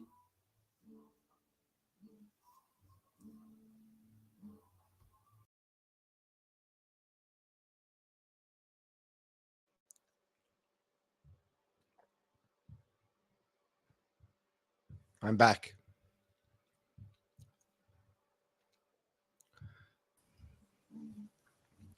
All right, we're back. What happened there? I don't know. Jeepers. Well, I don't know how much of that you heard, but we're planning Whiskey Bus number 3 for March 2024. Dawn said, count us in. Now, Lauren, you'll never lose me, Pat. I'm like a bad smell. I don't go away. Well, what we have to say, though, is, well, we'll talk about it in a second. I suppose we should talk about how do folks book this thing, right? Yeah. That would be important. All right. So if here's what people choose to go, Barry. I mean, there's no guarantees. We're guaranteed nothing, but we spent no money yet, so there's nobody out. Well, I did. I made a phone call there last week. Can I get a refund? You can have a refund if you want. Right, thanks. There will be announcements from Anthony and I in the coming weeks/months of maybe perhaps more than a Whiskey Bus experience for Ireland. Let's just say more than a Whiskey Bus experience. More to come. TBD, right? TBD. Watch this space. Can you still hear me? You can? Too busy supping. Yeah, right. I'm too busy. I'm taking in what you say. I'm reading the notes as well. Lauren, she's just been greedy. She wants us all to ourselves. She said, just in case you missed my comment, you need to come north for number 3. Fair as Well, fair. call me crazy, but shouldn't number 3 head west to like Galway, I would Donegal, have said so. And we've been up there already. Clare, We've seen what you've got to Kerry? offer, Lauren. You don't bring a whole heap to the party. We'll go elsewhere. Maybe Whiskey Bus number 26 could definitely have on a Yeah, rotation. Yeah, I'm sure we could set you in a slot somewhere in 2029. Yeah. We'll fit you in. Yeah. All right. Let's talk about logistics. Folks, here's the trip cost. It's 3 payments of $1,050 per person sharing, which includes your 7 nights hotel, bed and breakfast, all your bus and boat transport, no trains this time, porterage costs, driver tips, 3 dinners and lunches, all the whiskey experiences, and lots of surprises along the way. This is about, how much is this? I think this is about $900 more expensive than the last year for a number of reasons. One, our accountants told us that if we're to run this thing ever again, it has to not just break even, but make a mild profit. The second thing is that hotels are 100% more expensive than they were in the north last year, which is working against us. And we are covering a lot more through the experiences that we're purchasing this year, both in the quality of the hotels we're staying at. But we're also bundling in all of your shipping of your whiskies, and we're reducing the single supplement. So last year, if you wanted a room on your own, you had to pay an extra $800. This year, we're bringing that down down to $500. I think this is unbelievably competitive, personally, for what you're getting. And while it won't appeal to everyone, I just want you to know that what we've planned here is a world-class, one-of-a-kind experience. There are others that'll give you a different, maybe a less in-depth experience to Ireland. We're happy to point you in their direction should you choose that. But this is what we'd like to offer, and this is our offer to you. When I was working with you on this, and we were trying to put together a price point on this. Again, I think one of the things that I'm going to say it, you might be too modest to say it. Last year, we made no money. Last year, I made no money, or you made no money on this. There was a whole heap of learning involved, a whole heap of engagement involved, a whole heap of, ensuring that people had the best of things. This year, I think we've gone above and beyond. Maybe we've cut back on as you said, the distilleries. There's not 9 distilleries this time, but what there is, I think we more than make up with quality. I mean, starting at the first hotel, day one, I mean, the first hotel is a bloody castle. I mean, it just doesn't get any better than that. Castles and boats. Anybody who has, I noticed that on Facebook, some of the people are saying they were trying to get dates ahead of in and around that time for coming to Dublin. I mean, on that Friday night, on that Saturday night that we're in Dublin, one of the things was England are playing Ireland in a Rugby World Cup game, in a game as a warm-up for the World Cup. So, I mean, you'll have 80,000 odd or 70,000 odd rugby fans. They have also announced that Katie Taylor, the boxer, the world champion, one of our finest ever boxers, is doing her homecoming fight in Dublin on the 20th, which is the 19th, I think, as well. That's May. No, that's a Whiskey Live conflict. Oh, Whiskey Live. Sorry, yeah, that's one. But there's just so much going on in Dublin, and the prices have just... they're just breathtaking. I mean, so much so that it is just crazy. It is just unbelievable. It is... I don't know how to do this any more. I don't know how to reduce the cost in this, honestly, without sacrificing.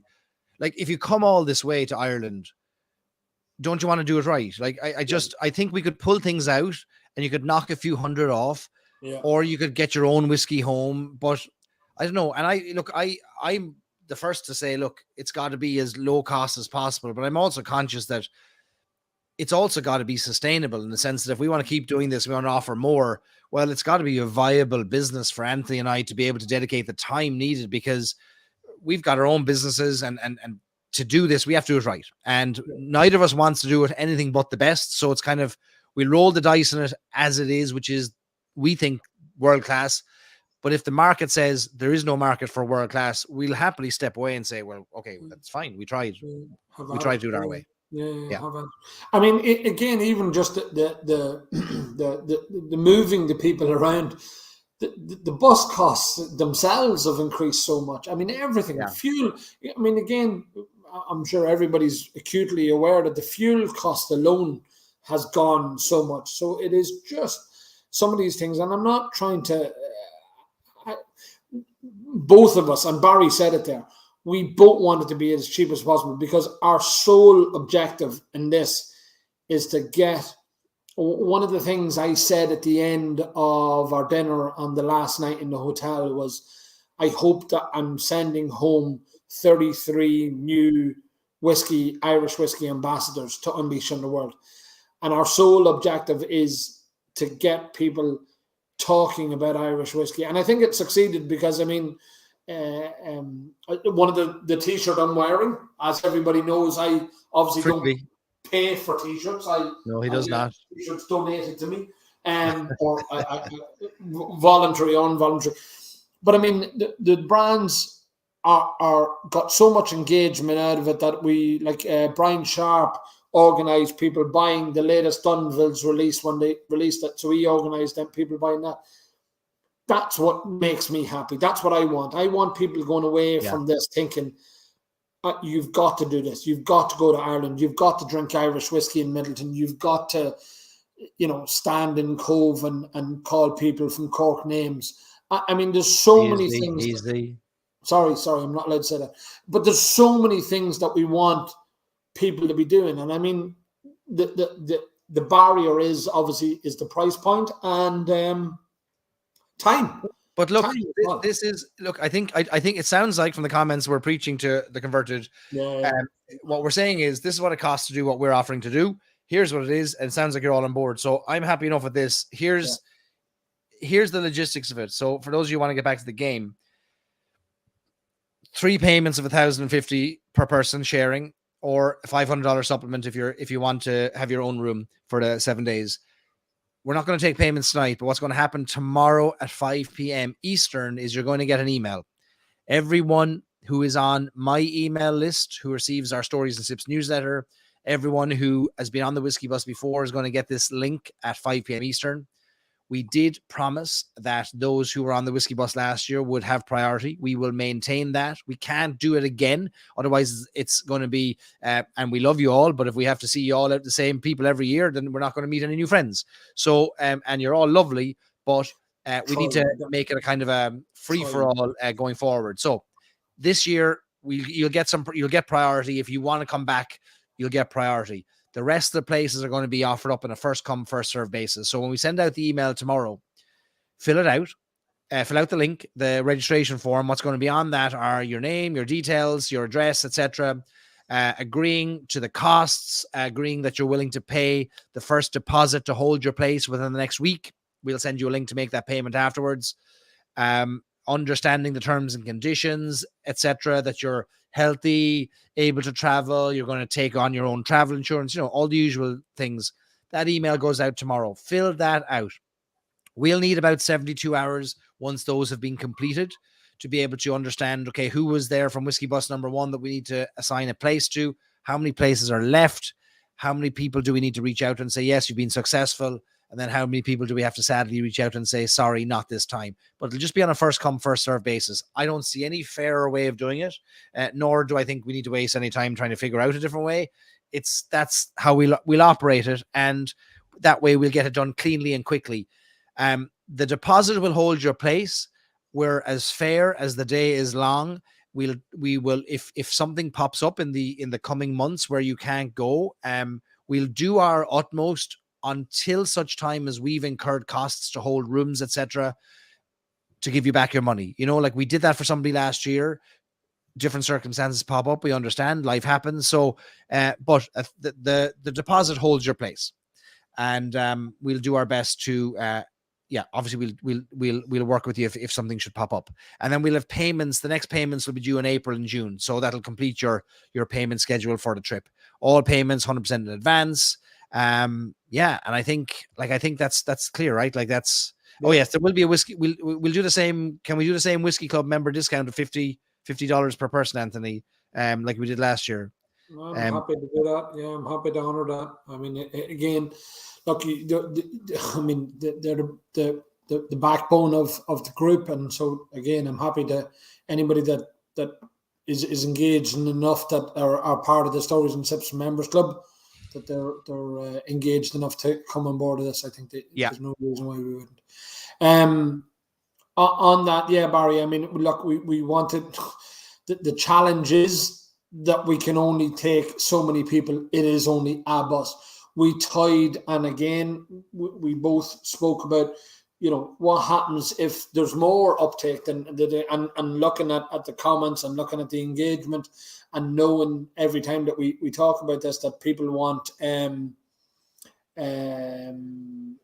if people want to be part of it, do we put two buses together? And my thoughts, and we both agreed, was that, it sort of maybe becomes too big then, too unwieldy.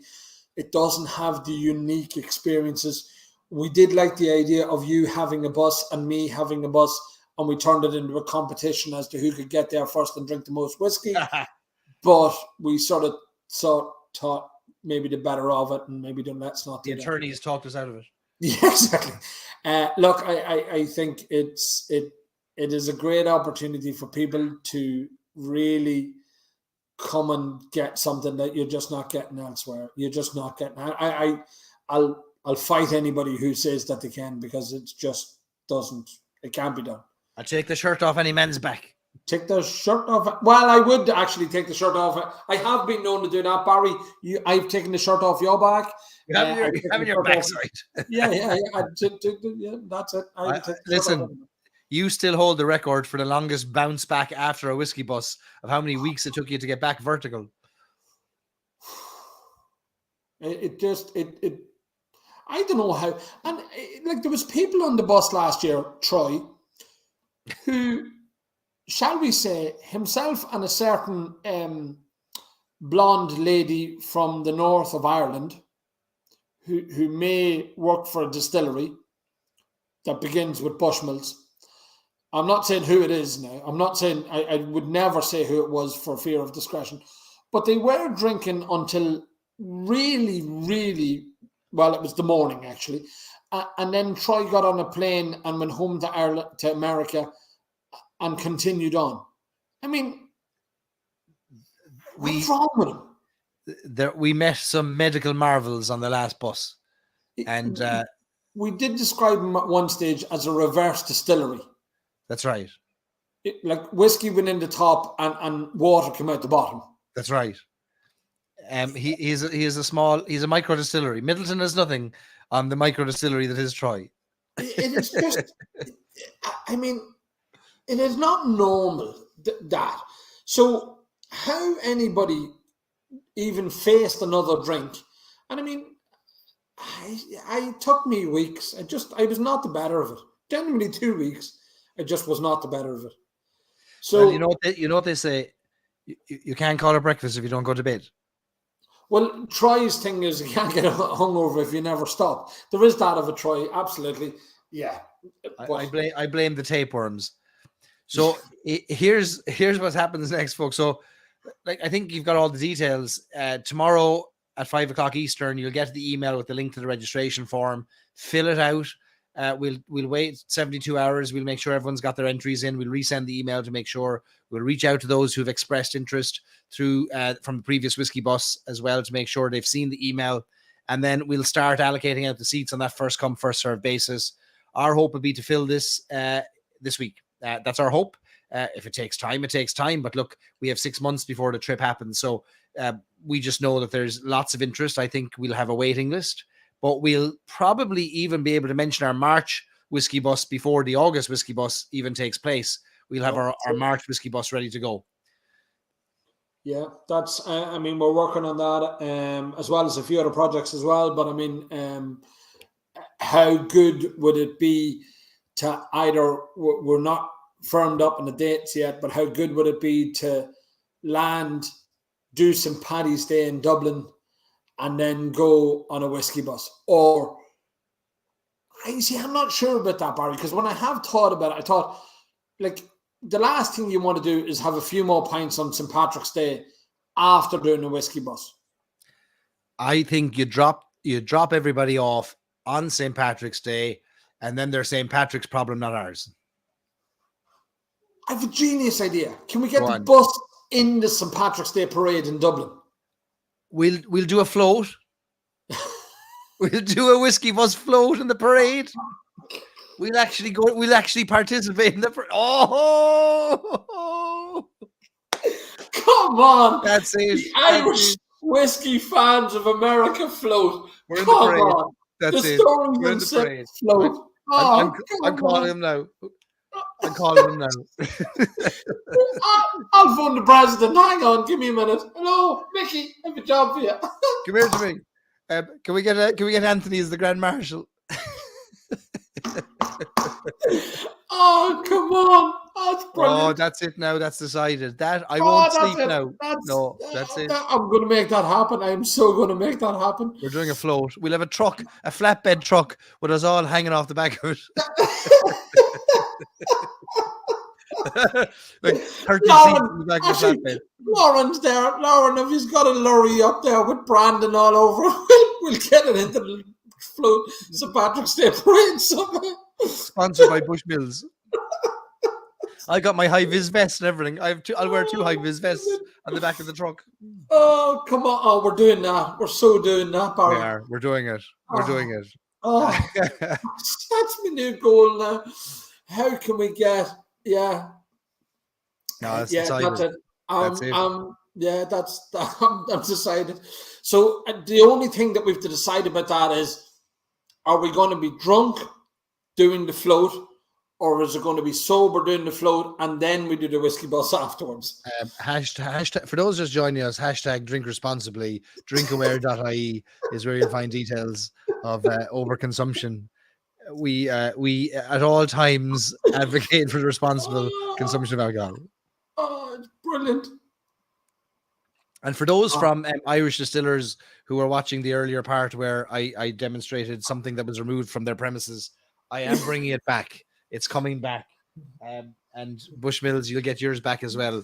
So these were just on loan for advertising purposes. For the purpose of advertising our trip. It's all right. You can use that. Actually, you can be. We'll make you a marshal in next year's parade, driving the bus through.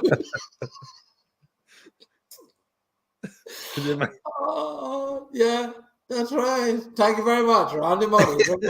How you doing? No, listen, yeah, that's the new thing. So we're going to look this year. We've it more or less boxed off. We have the price out there. I think it's a great experience for anybody who wants to do it. If you're not lucky enough, or if it doesn't suit you, have it in your head that we are planning something for March next year. So heading west. If you do heading west, that's the plan at the minute. Do you think Nigel will let us decorate the bus? Yeah, he will. There's. I don't know if Nigel will be the bus driver for that one. I don't know if he's the right man. No. I could hear the word "no" coming out of him quite sternly. Best Ian Paisley, no. Christ almighty. Is there are non-March plans? Yeah, Stacey, lots. Yes, absolutely. Lots. Is the plan. Yeah, look, there's lots happening. We are building this to be something special. We think, look, it's a great way of. I said it at the start. It's a great way of bypassing all the time and getting plenty of engagement with brands, with the distilleries. The brands have an appetite for this. They really have an appetite for this because they're directly talking to you, the people that care, the people that buy their products, the people that spend the money, that go out of their way looking for their products. So why wouldn't they want to talk to you guys? So we've just facilitating that. Essentially, we're facilitating people getting their hands and directly talking to you guys. So it is, look, it's a win-win for everybody. You guys get unique experiences. the brands get, direct customer engagement. I mean, who wouldn't want to be part of it? And our hope, without revealing our whole hand, is that there'll be, if you're making your own way to Ireland, there would be a suite of experiences that are on demand, available to you through us, that you could experience. Maybe it's on a 1-day trip, a 2-day trip, a 3-day trip, whatever it might be. There'd be different versions or experiences that you could partake in that we'll create around Irish whiskey experiences. So stay tuned for that. We're working on things behind the scenes. The Whiskey Bus is our marquee event. It's our signature event. But expect to see a lot more from us. We're only scratching the surface, because this is tremendous crack. Like, this is, like, for me, the pride I get out of showcasing Ireland, hanging out with fun people, drinking whiskey, having the crack for a week. Like, it's pretty much a dream job, honestly. And why would we not want to do more of it? Yeah, absolutely. I've thought about retiring from my 25 other jobs and maybe just doing this full time. Well, yeah, I mean, why not? Yeah. We're looking for a full-time employee. Should I apply? Where do I send my CV? I'll send you a link. I'm joking. We're not accepting CVs at the minute. Kristen, Kristen, we're not accepting any CVs. I can just imagine the bombard of CVs coming in. Lauren's going to come and work for us at some stage, isn't she? No, she's too busy coming to all my events in New York. Yeah. New York meetup. So yeah, look, there is more to come. I mean, that is the thing. There's a few more unique experiences coming yet. So there's loads to come. There is. Yeah, we're only scratching the surface, and the Irish whiskey industry is still very young and nascent in what could be done. So I think we want to lead it, and we no better chancers to roll the dice in it. And if it can be done, we'll figure it out. Well, Barry, the one thing in this is that neither of us are particularly astute at all these things, but we can just pull it off, because we're having a crack. So how hard can it be? It's extraordinary what two mainly unlikable characters can pull off with enough force. And I would say just consistency, like just constantly hammering away. You can overcome the unlikability. Yeah, that's it. And I mean, people have come to understand that sometimes my profanity is a term of endearment and affection, nearly. We'll have to have a whole masterclass on Irish slurs and Irish compliments, maybe on one of our between destinations bus tours. But it's never to be recorded, never to be repeated, and never to be used in a court of law. So there will be those of you who, others who have advised us previously will not be able to use it in any defamation court cases. Right. That's it. I think that is go on away. Anthony, go to bed. You've had a long day closing out auctions and taking money from whiskey drinkers and pub goers. We will send out an email tomorrow. I have to be up for my job, actually, my real job in the morning, so I have to be up early. Anthony works in the post office in Dundalk. Barry, good night, and good night to everybody. We'll see you all soon. Cheers, Anthony. Talk to you later. You guys. Cheers. Bye-bye. Now, Sinead, that's it. We've got lawyers in our group here who can help us with NDAs and All right, so Whiskey Bus 2 on the way. You'll get a link tomorrow at 5 o'clock Eastern. If you're interested, feel free to wave your hand in the comments there and let us know, yes, I want to go. But you don't need to reveal your hand if you don't want to. Emails will go out. We'll see how we go. If we don't fill it in the first round, we'll keep talking about it, promoting it until we fill it, and we get a ragtag bunch of whiskey fans to follow us around on the second Whiskey Bus trip of a lifetime. What else? Yeah, I suppose you're going back to your lock-in or going back to your Super Bowl. So do that. The last thing I'll say is we still have some of our short cross whiskeys available. Thank you for the 240 odd bottles that have been ordered already. Congratulations. Thank you. And I've been sipping away at here, working down the line in the bottle. 60 more, I think, available in our web shop for members if you're interested. I have no problem with them sitting there until you decide you want to refill your bottles in a week, 2 weeks, a month's time. But when they're gone, they're gone.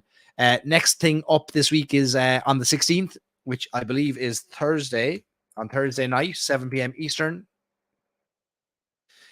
We have our Meet the Maker event with the Powers distiller Eric Ryan. So Powers whiskey distiller Eric Ryan is going to join us on our Stories and Sips Meet the Maker event.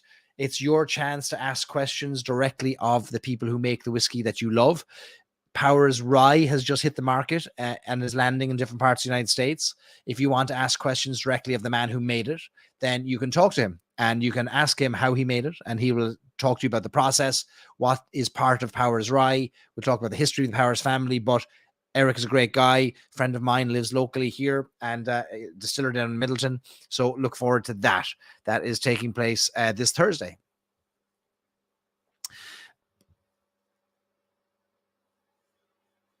Cheryl, we don't have August 2024 plans yet, but stay tuned. Stay tuned. Caroline says the itinerary post online just on this video right now, Caroline.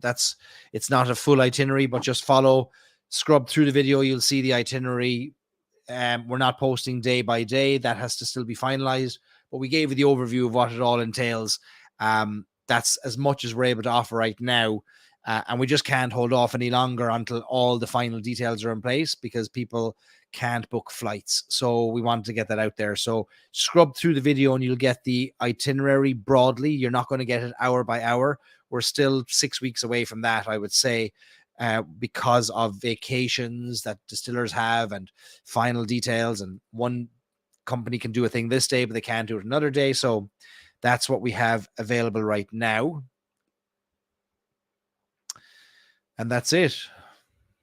So good night, everyone. Thanks for joining. What a great session.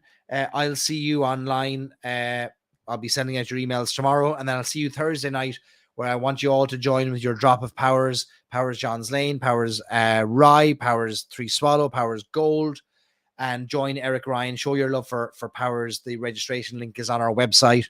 Go to our whiskey club, drop down where it says Meet the Makers on storiesandships.com and register for our event, or it's in all of the emails that you get. If you're not on our email list, I suggest you go and sign up for it. Go to storiesandships.com and you'll be able to register your details. That's it. I think we've got it. Tony asks if we can add to our current order. Tony, we don't have the resources to be able to amend individual orders. It would mean that we'd have to delay shipping by weeks, because people saying, oh, can I add a bottle? Can I add a bottle? So you're just going to have to place a second order. We're already subsidizing your shipping, so shipping is already super cheap. So make a second order.